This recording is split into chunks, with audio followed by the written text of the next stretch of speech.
Good evening, everybody. My name is Mariusz Skrobała. Welcome to my channel on YouTube, Conservatio.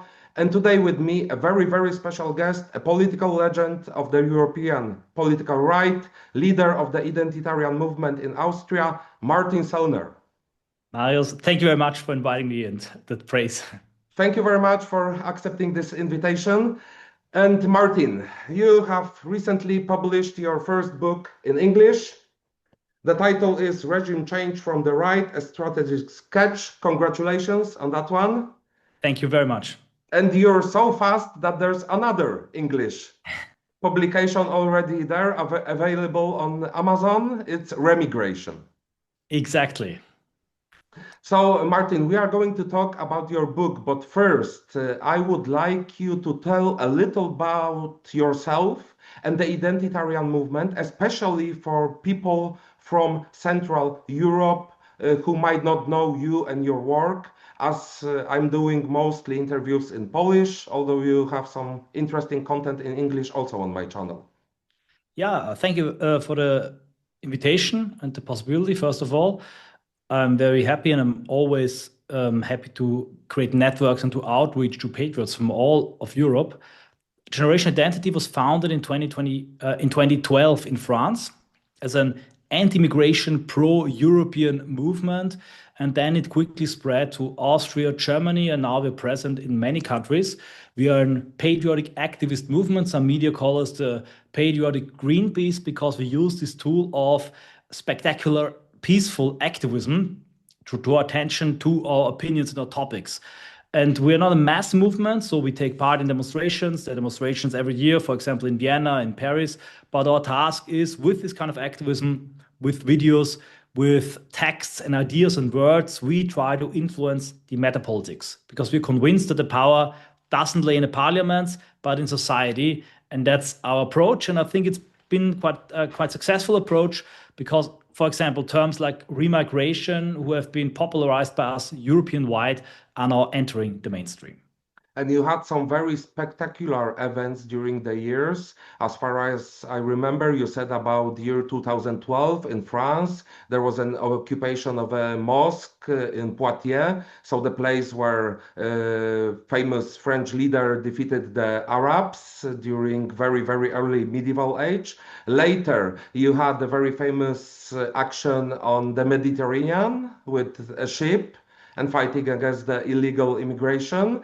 And I remember also a very spectacular one when you put a Islamic veil on Marii Teresy statue. It was in Vienna, yeah? That was a hard action, you know. Yeah, It yeah. was super hard. We tried it once and it failed because the statue is super high. And so we got the longest ladder you can get in any supply store. But even this ladder was too steep and it wasn't high enough. It almost fell. And then we got a huge machine that was used on a construction site, a huge crane. And then we went there at night and we could do this. We did this while there was a debate going on in Austria whether the veil should be banned in public. And with this action, we drew attention to this whole debate, and we basically showed what will happen to Austrian women, what will happen to our culture if Islamization goes on.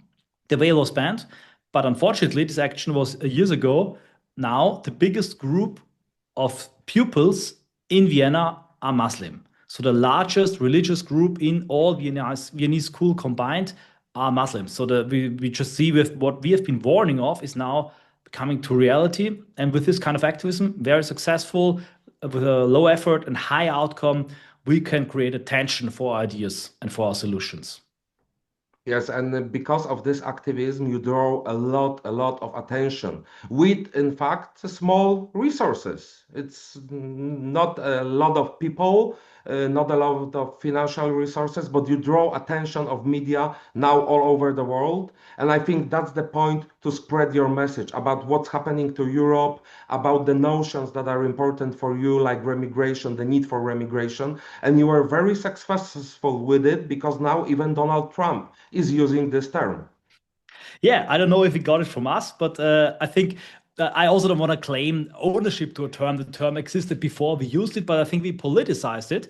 And this language and this terminology is very important. And I think Donald Trump is a great example of how important language is. If you think of Donald Trump, you immediately think of build that wall, drain the swamp, lock her up, make America great again. So this kind of slogans and words that you really remember also form your reality. Language is a very important tool. Language forms reality. And the left is doing this constantly with gender, for example, with gender mainstreaming in the language. And the right also has to learn to do that. And yes, I can really say the past 2 years have been very successful with our activism. We have a Remigration Summit in Milano. We're creating a pan-European network because we are really a European movement. We think Europe can only survive if we overcome petty nationalism and really work together. And this is, my opinion, just the beginning. I think we will save Europe. I'm very optimistic, and I think in 5 years we're going to be even bigger and stronger. Your friend from Italy and a member of Identitarian movement, Andrea Ballarati, used the term that you are the last defenders of Europe. I liked it very much because it says a lot about you. You're joining metapolitics, philosophical ideas with activism that's bringing a lot of attention. But on the other hand, you faced a lot of backslash. In France, Identitarian movement was banned by the minister. You were deplatformed many times. You had problems with your banking accounts. So the system is afraid of the ideas that you are spreading. Definitely, they're very afraid, and I'm happy they're afraid because you maybe saw the movie We Like Vendetta. There's one sentence alike: a government should be afraid of its people and not the people of its government. So they're really afraid of us, and they're afraid of us because we are not extremists. We are completely non-violent. All our actions are 100% legal and non-violent. We have been tried several times in Austria. I've always been acquitted, although I'm constantly tried for hate speech. I've lost more than 100 bank accounts, 107 to be precise, or was blocked there. I was blocked from entering Germany, Switzerland, lost my travel allowance to Canada, United States. So it's really crazy, this amount of backlash. And as you said, in France, the movement was also put on trial, was acquitted, and after acquitted was just banned by a ministerial decree. This could happen in Germany every day to the generation identity. And it just shows that the West of Europe is developing into kind of a neo-GDR style, neo-communism, totalitarian structure, where they don't solve the problems, but they persecute the people who are talking about the problems. Yes, you're using quite often a term, soft totalitarianism, in your book. And we have to be honest that that's the reality that we are living now in Europe. We have those left-leaning states that are trying to censor us. On top of that, we have the European Union. That's why the European Union is so attacked now by Elon Musk and Donald Trump, because all of their attempts to censor, yeah? And your notions, Identitarian movement, goes against the interest of globalists, of people sitting with the power in Brussels, because in fact they want mass migration. They are allowing mass migration. Someone is giving the visas, someone is giving the asylum to people. They are bringing them in, they are allowing them to come. It's the same situation as a few years ago in the United States, where Joe Biden and his administration didn't do anything to stop the people coming through the southern border to the United States. The European Union is doing exactly the same at the moment. So you are a threat to the interests of the people who have power in Europe. Absolutely. And you are very right by pointing out that somebody's letting this happen. It doesn't happen by chance, it happens by design. It's being let happen. Because obviously poor people want to go to rich countries, but for example, all this Arab migration, they don't go to Saudi Arabia, they don't go to the United Arabian Emirates because they don't want it there. And here in Europe, the borders are opened, they are immediately legalized and then naturalized. And my opinion is it's very similar to the Stalinist politics of deplacing people, uprooting people, moving them around in the Soviet Union to make them more easily controllable. And that's also something that happens in Europe. It's a theory of mine. I don't have proof for that. But if you turn Europe into a multicultural, Brazilianized failed state, it's way easier to control it from above. If you dilute the national homogeneity, if you destroy the national identity of people, then they cannot form a volonté générale anymore. And if it goes on like that, Germany, if we don't manage to do a remigration, Germany in 30 years will be in a constant civil war scenario, a bit like Lebanon, a bit like Syria. And such a nation is not able to project power anywhere anymore, just like France, just like the UK. And then these nations, in a way, can be easily ruled by the globalists.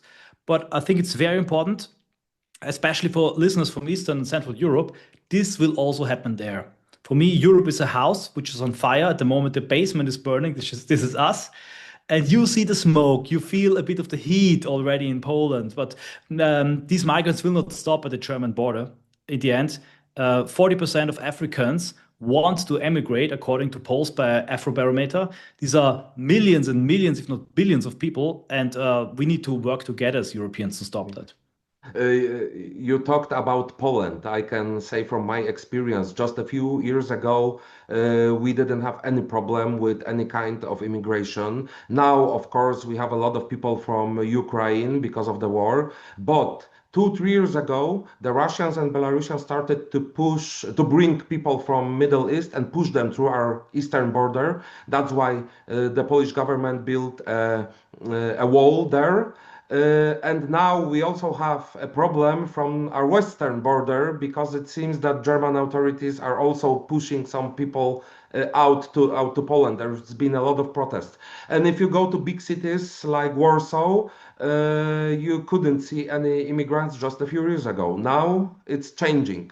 And as we hear from European Union, with that migration plan, they want to put even more and more people into Poland, as they did recently with Ireland. We hear a lot about the protests in Ireland. The situation is very, very complicated there. That's exactly true. And the European Union, what they want to do is an orderly, peaceful, and organized population replacement. That's not a conspiracy theory. They're right about it. Replacement migration. And if you look at the migration policy, you find on the official homepage resettlement, resettling millions of illegals into Europe. And what they want to do is they want to disperse the migrants so that no parallel societies arise. And in every little single village, from northern Poland to southern Portugal, they want to put migrants. So that's the policy, the official policy of the European Union. And if you zoom out, we see that white people like you and me, we are just 8% left of the global population. In the beginning of the 20th century, it was 30%. White women are only 4%, if you narrow it down.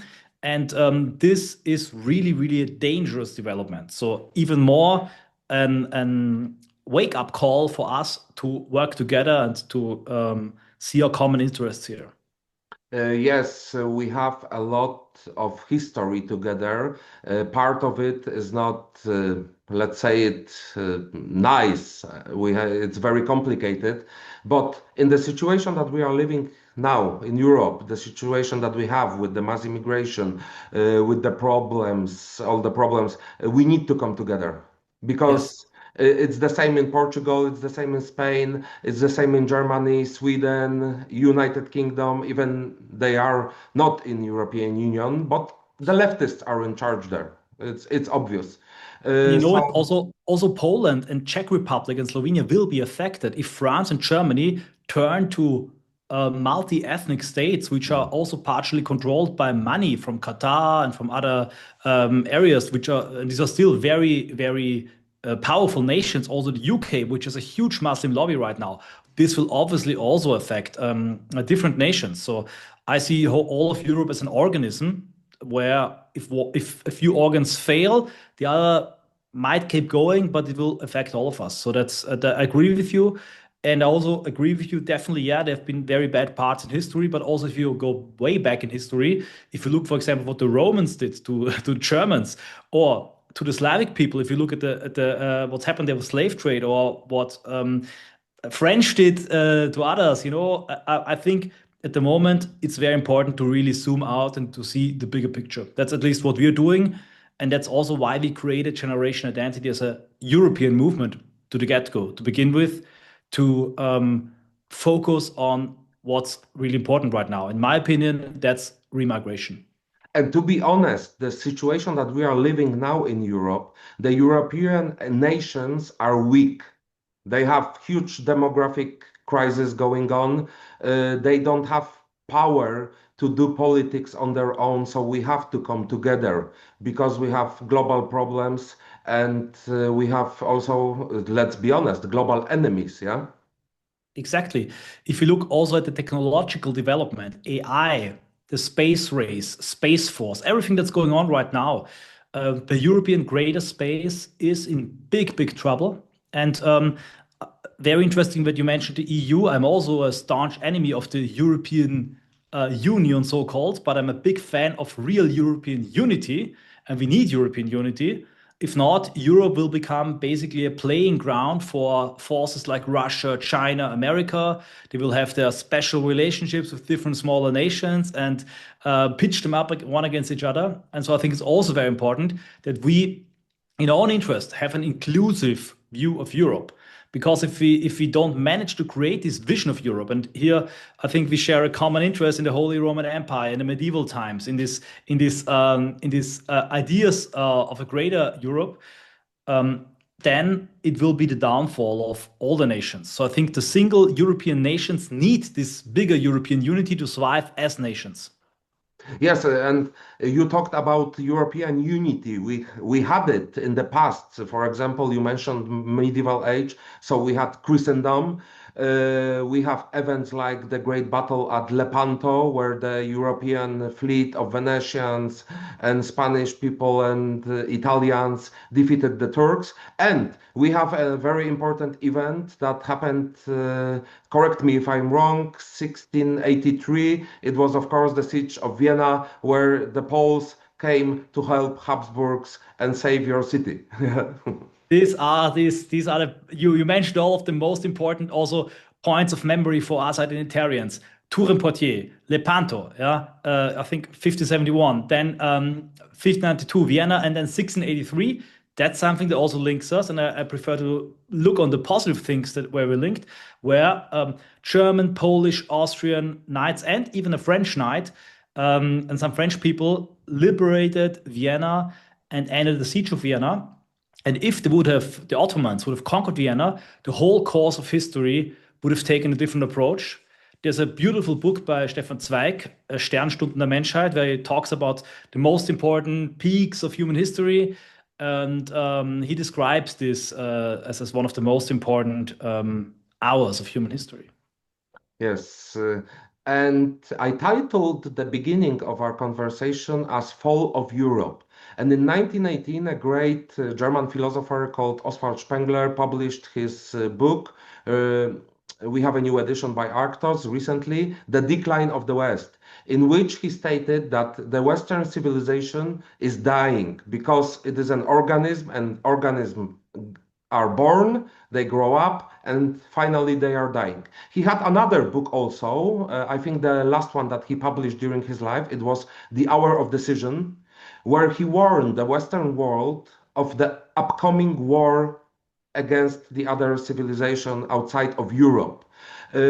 What's your opinion when we look at Europe now and the Western world? Because United States are not in such a good shape as Donald Trump is portraying it now. We have demographic crisis. We have huge mass influx of immigrants. We are in debt. The economy of Europe is shrinking. Do you think that there is something in the notion of Spengler that we are living in the end times of Europe? Yes, I think Spengler got a lot of things right. We are living in the end time of a cycle. You cannot deny that, because the high time, the peak of the European culture, the medieval ages, then the civilizational phase, all of this is behind us. And in a way, we are, although you and me, we are still young, we are an old civilization, an old people. That is true. But I also have to say, I have also my criticisms of Spengler. In my opinion, since I don't know how deep we will go into philosophy, but I'm more an Heideggerian or like a traditionalist thinker. And Spengler, in the end, is a Nietzschean thinker. He's a vitalistic thinker. For him, religion, values are not much more than organic functions. And that's the whole issue of his morphologic view of culture. And in the end, if the culture is like a tree, and then when all the leaves fall, it's over. Okay, that's a very vitalistic view. And I'm not the biggest fan of this total cyclic view. I don't want to go too deep into it unless you want to. But my most important point here is Europe is not dying of a cultural winter. It's not dying of old age in the Kali Yuga. Europe is being killed. It is being killed day by forces that suppress the will to live by Europeans, by forces that deceive millions of Europeans, by forces that lock us up in Germany, literally block our accounts, censor us, and destroy freedom of speech. So I think if it was hopeless, if the situation was hopeless, then they wouldn't do so much to fight us. I don't think the situation is hopeless. And if you look at the end time of big empires, no big empire in the end time had like something like an anti-German Antifa or anti-white guild movement, stuff like that. So this hatred, this self-hatred, this crazy ideology also gives me hope in a way, because I think if we overcome these evil forces, Europe still has a chance to survive and live. We're not dying of old age. We're not dying of an untreatable illness. We are being killed. But you give yourself a warning in your book, and please allow me to read it. A great abyss has opened up before us. If we stay on our current course, we and everything and everyone we love will all fall into that abyss. We can only leap across it by first stepping back to get a running start. It's very Spenglerian quote. I agree. That's true. Yes. Yeah. When I'm thinking about the situation in Europe now and in the Western world, I find it looking just like one thing that happened in our history. I'm talking about the fall of ancient Rome. It was almost exactly the same. The ancient Rome had a huge demographical crisis. What's interesting, even the last great Romans, like the military leader Stilicho, like Aetius, who defeated Attila, the Huns, or the last Roman emperor Romulus Augustulus, they were not Roman, they were Romanized barbarians. Why? Because the Roman population, at the end, it almost disappeared demographically. There were some Romanized barbarians, and they had a huge influx of foreign tribes. All of it led to a total collapse of Roman Empire. Although I see some shine of hope, because Rome, in fact, survived another 1,000 years in a new form. I'm talking about Constantinople and Byzantium. So there's some hope out of this very, very sad story. Yeah? Nietzsche said, where there are graveyards, there are also resurrections. And not to forget, the vitality of the European people, the Slavic, the Germanic, the Celt people, then created a new empire, which with the Translatio Imperii took this torch. So it was kind of a decline, but very different from what we see right now, because what we see right now is the interruption of a 6,000-year-old ethnocultural continuity and spiritual continuity, because about 6,000 years ago, we had the Yamnaya immigration to Europe, which gave the foundation for the ethnogenesis of the modern European peoples. And this right now is being challenged. And so that's why I see what's going on right now is way more than just one decline of a civilization. And another point that the late Spengler also saw, because the late Spengler was questioning his own idea of cyclical history. And I think there's also a contradiction within Spengler that a lot of people don't see, because Spengler's book himself is an expression of decline. So the question is this view of the decline of the West not also influenced by the stage of a decline? Is it really objective, or is it just, that's a complicated issue? Technology is a game changer. Technology, in a negative and positive way, is making everything very, very different. And I think at one point it's very dangerous, but at the other point, also if you look at the decline of demography, at the moment, a nation can and could also survive without having a huge population growth, even with a smaller population. So in the past, without technology, if a population went down and went below a certain rate, it always died, because before technology and AI, population meant wealth and military power. But today, this is different. So I also think that that we mustn't think in these cycles. We mustn't think in repetition, because history, doesn't repeat itself. It just rhymes. Yeah, but I think demographics is also power. And for example, we see that power rising in United Kingdom when a lot of immigrants, especially Muslims, are taking over the school boards, the city councils. So they are on the path to take over the power. It happened even recently in New York, where a far left immigrant, also Muslim, won the elections. Absolutely. I write about this also in my book, Remigration. It's the ethnic vote. It's the most important and most problematic side effect of the population replacement. People get naturalized, they get the right to vote, and they vote in their own ethnic interest, which is very logical. But it created a strange phenomenon of the so-called progressive Muslim vote, which meant conservative Muslims who, if they have a double citizenship, vote at home for radical Islamistic parties. In the other countries, the host countries, vote for the most liberal, progressive, minority-loving party. Like in Austria, the Turkish population in Austria, they voted 70 to 80% for Erdogan with double citizenship, because we saw the elections coming from Austria.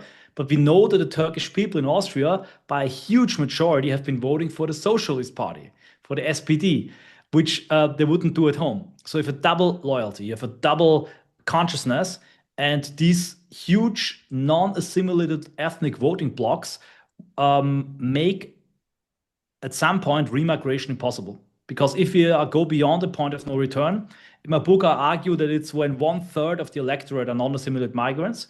When that's the case, impossible to win. For example, in France, 10% of the electorate are already Muslims.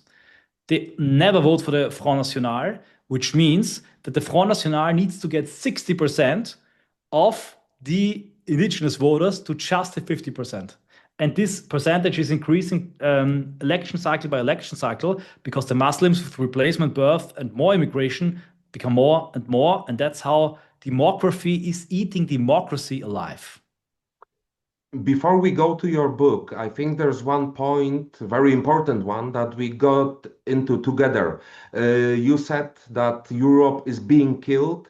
I said that someone is responsible because someone is allowing it to happen. Someone is giving the permissions, the visa, is opening the border, is welcoming those who are crossing the border illegally, giving them social benefits, hotels, even mobile phones. So in fact, that's the enemy if we talk in the terms of Carl Schmitt, that politics starts when we define the enemy. And who's that? It's, broadly speaking, the political left that's in charge of Europe and was in charge of United States, still is. New York, California, Gavin Newsom. They are the people who have this worldview, a left-leaning worldview. And to be honest, political left dominated the 20th century in Europe and in the whole Western world, completely dominated it. The right failed in 20th century. Absolutely. I agree completely with your definition of the enemy, which is important, because we know, according to Carl Schmitt, the enemy is your own question as a form. And this political enemy is not a single migrant. It's very important, I think, also to have some empathy here. If I was a young Somali, a young Bangladeshi, I would also probably be on my way to Europe. They're also just driven, by the whirlwind of globalization. Responsibles are the people who are facilitating the population replacement by keeping the borders open, but especially by suppressing the open and free debate about it, by fear-mongering. Now we see a little change, also thanks to X, where you maybe also are going to see this video. But before that, everybody was so afraid of being called racist. I always say, don't be afraid of being called racist, be afraid of called complicit. And the big winning strategy of the left was to conquer the cultural institutions the ideological state apparatuses, as Althusser calls them, metapolitics, cultural hegemony, as Gramsci calls it. And by conquering this in a very smart move with the 68 movement, they have had a lasting impact on the language, the culture, the media, science, everything. And therefore, they have moved everything to the left. And that's what I'm describing actually in this book, Right from Regime Change, because remigration is in a way the political goal, so the what, and regime change is the how. How can we achieve this goal? What is the strategy to get there, to get us in power to implement our goal? Yeah, that's why we got into your book. And could you call it a handbook, how to create a successful right-wing movement and how to change the regime? In parts, yes, but I also have to make it clear. So for me, there are several levels. So there's grand strategy, then there are strategies, and then there's tactics. And at the moment, I'm writing another book about the handbook, the tactics, how to do activism, how to gain members, how to fight repression. But this book is dealing about grand strategy. It's about what strategies are in the right. Why is it wrong to only count on political parties? Why is it important to have movements on the streets? Why is it important to have artists? Why is it important to have media and intellectuals?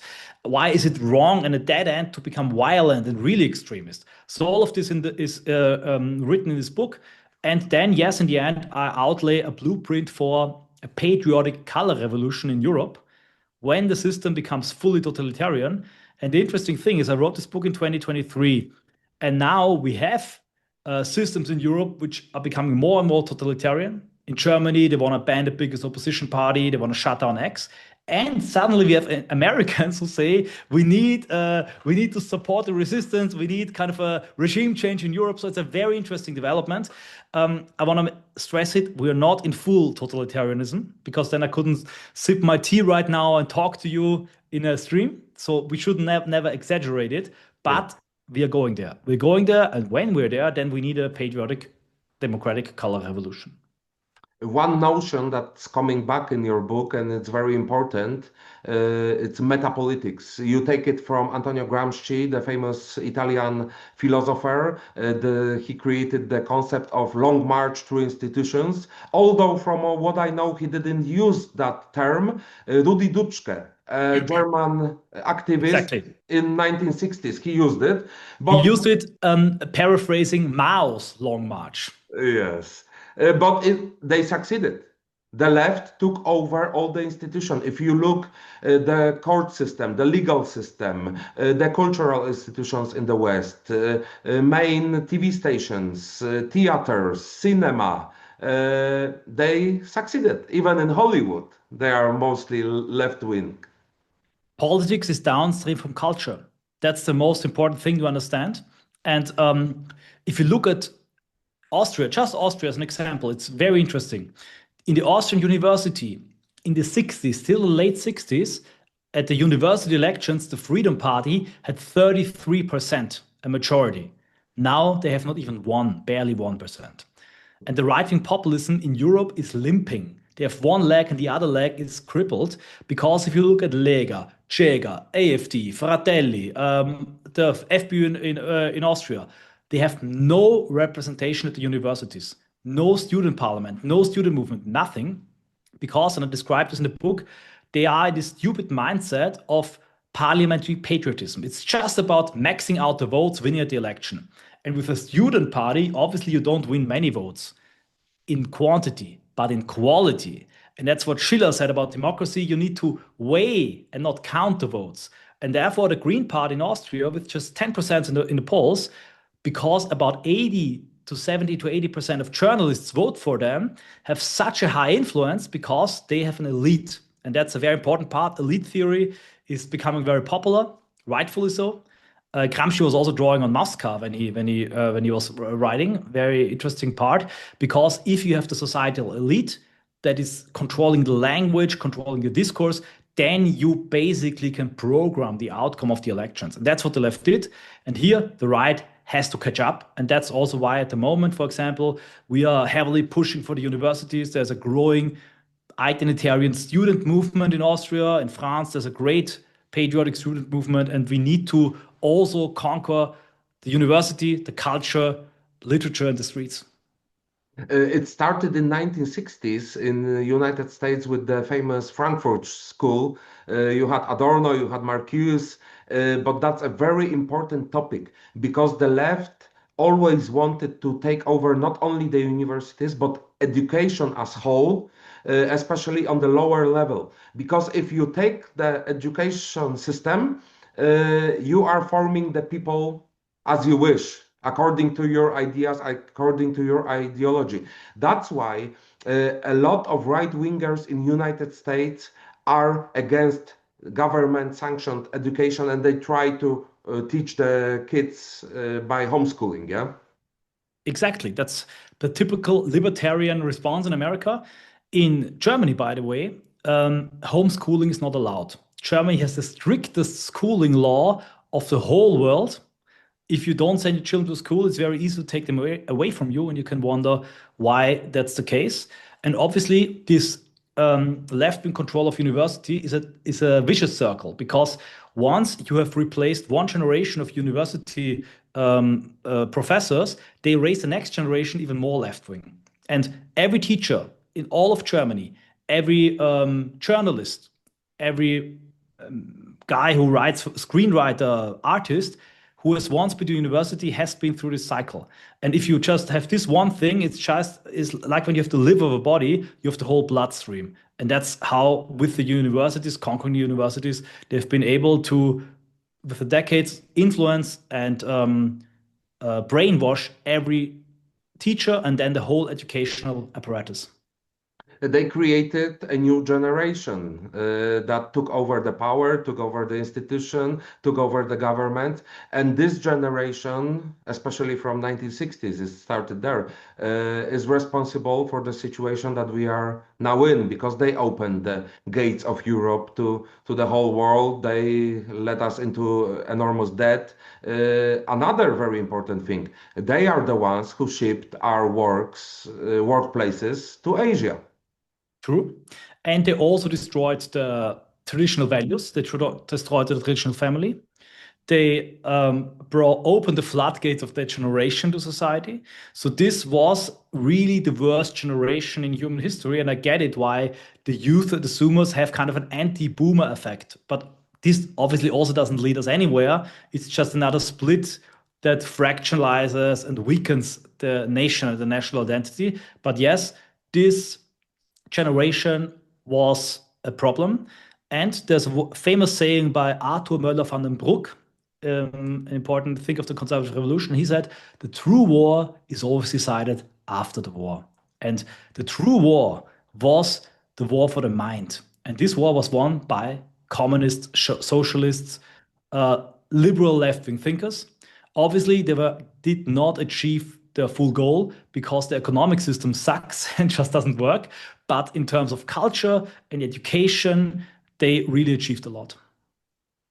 And of course, neo-Marxists, adding to the ones that you've mentioned. Yes. You give one very important example in your book as a positive example, Hungary and Viktor Orban, the things that he has achieved. And now he's in a great conflict with Western Europe, especially with European Union and Brussels. But you give him as a proof that another policy is possible. He said, no immigrants, we don't want them, and we will not allow them to come Hungary. Our national identity is more important. Absolutely. I think Viktor Orban is an example for a conservative revolution. He's an example on how to do it, because beginning from 2002, he was investing into activism, into writing patriotic media. And with this, he created a change of the discourse of hearts and minds. And then after that came the political change. And now he has created a system where patriotism is the norm, as it should be. And if you look at the difference between Hungary and other post-communist states, you really see how this conservative revolution affected all of society. There's also a very important right-wing intellectual scene in Hungary. Hungary is seeing a European mission with the Matthias Corvinus Institute, the Danube Institute, like they're trying to spread those ideas. And good friend of mine, the thinker Márton Békés, who has a conservative Hungarian magazine, he has written a book called National Bloc, where he describes this system of metapolitics in Hungary. Just one important note, the metapolitical work doesn't stop after Orban is in power. The biggest demonstration of Hungarian politics, which takes place every year, is a pro-Orban and a pro-government demonstration. It's the March for Peace, where all the people come together, a bit like the Polish march you have. So Orban understands how important it is to keep civil society, patriotic civil society, mobilized and active, even after he's won this victory. And that's the reason why his power and his very fruitful reign is so long. Your book is very detailed. You give a description of a lot of stages, how to create a movement, what's the risk. You also talk about the options that you don't agree with. You talk a lot about the need to be pacifist, do everything according to the law. But one concept is very interesting for me. You describe the concept of Noah's Ark. So a group is going into countryside or wherever, and they try to create their own commonwealth. It happens in the world as we are living now. For example, in Southern Africa, we have Orania, where the Boers, the white Europeans, created their own town. There is also America Roundabout, a concept in Idaho, in United States. What do you think about this concept, and especially the one that's quite popular on American right? I'm talking about creating their own ethno-state. Yeah, I think in South Africa, it's completely understandable and the right decision. But in America and Europe, I think it's not the time yet. And I call this Noah's Ark strategy a non-strategy. Why? Because a strategy has to be a pathway that, if successful, will lead to the survival of the whole nation and the people. And these small Noah's Arks cannot really do that. They are too small. Very often they also don't survive several generations. They have this, even if the people have the best intentions, they very often have these aspects of cults and of small communes and communities. They break apart. And I think our energy, our resources should be poured into the metapolitical fight for the state, for our own state.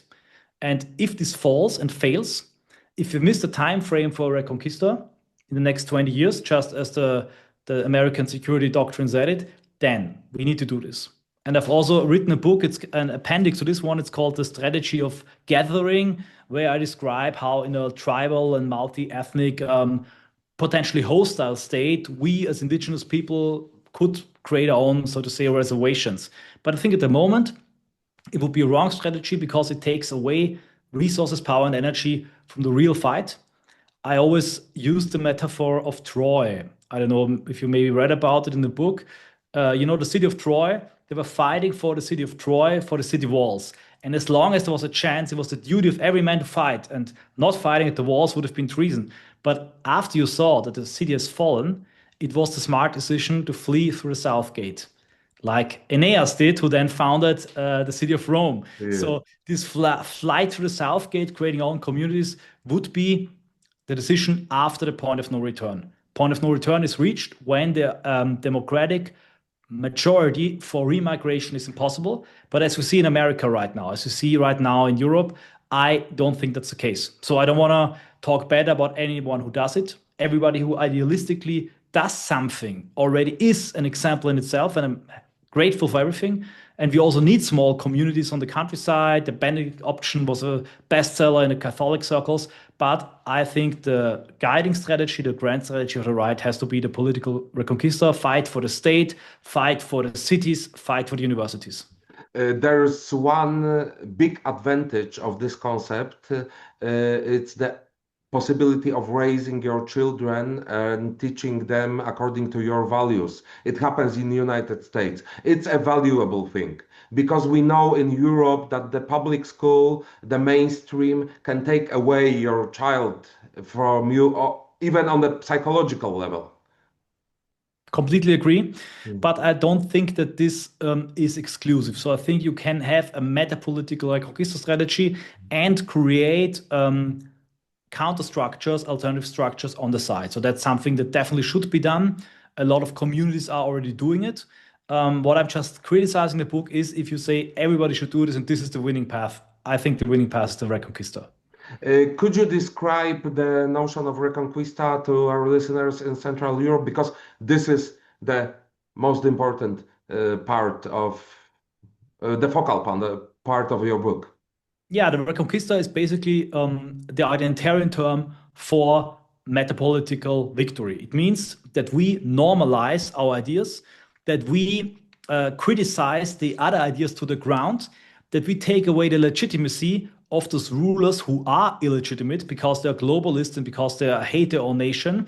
And we create an environment of patriotism where everyone, even the left-wing parties, are forced to become patriots and are forced to realize remigration. And that this works is visible in Hungary, but also in Denmark. In Denmark, the Social Democrats have a way stricter migration policy than the conservative Christians in Germany. If you take the Socialist Party of Denmark and the migration platform and just beam them, teleport them to Germany, they would be a party on the right, maybe, of the AfD. So, and that's how you see how party labels are relative to the Overton window.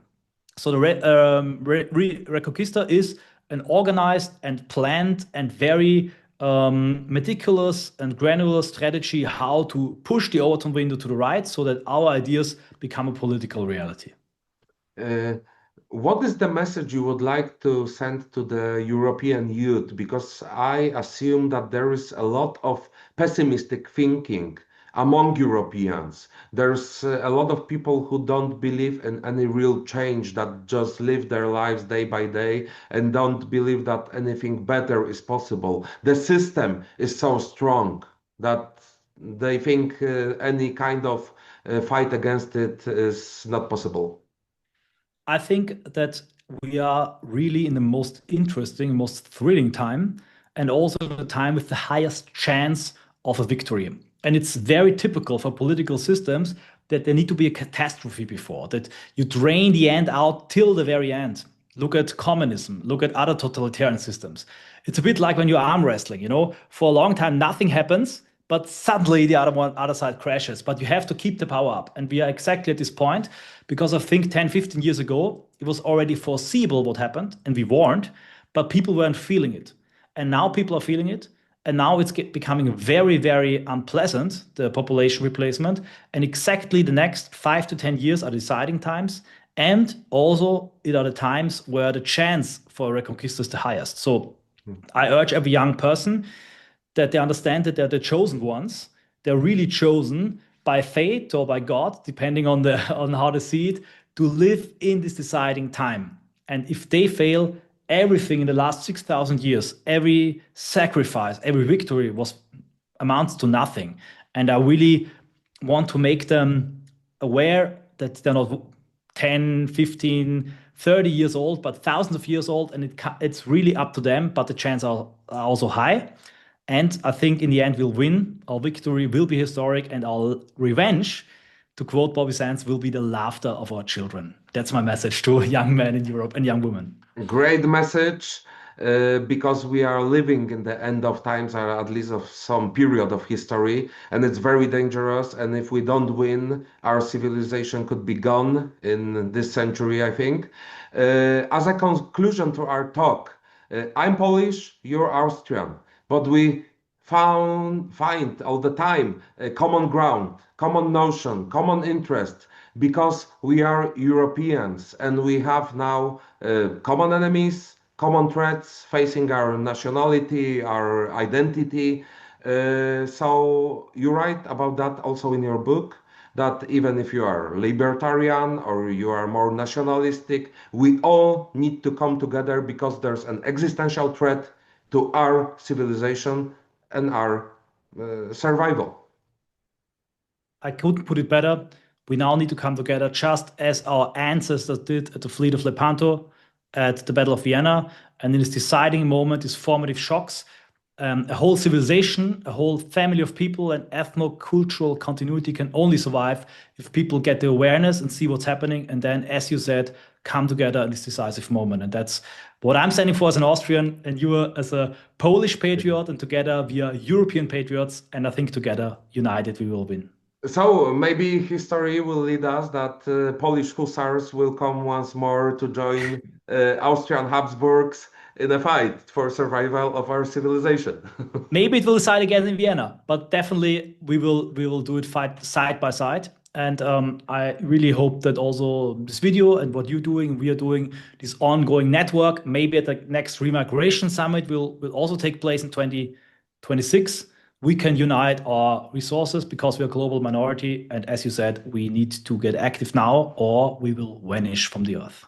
And as a Polish patriot, I invite you to Poland. We hope that you will come to our country. We welcome you and all the identitarian movement, because what happened tens of years ago in the West is now happening, starting in Poland. So we need to join our forces. I agree. Thank you very much for this talk. Thank you for our listeners. Good night. Thank you very much for the invitation.